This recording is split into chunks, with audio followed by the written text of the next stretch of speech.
চলতে দে আমায় শিখায় আমি যে গরিব ছেলে আমার জীবন নষ্ট কইরা দিলি যে ফেলে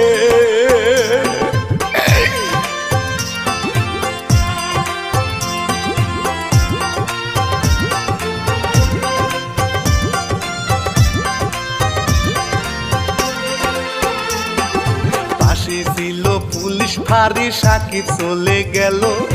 পুলিশকে সব কথা খুলিয়া বলিল প্রশাসনে তাড়াতাড়ি সাকিবকে নিয়ে চিকিৎসা দেয় তারে ডাক্তারও দিয়ে তখন বউকে পুলিশ গ্রেপ্তার করে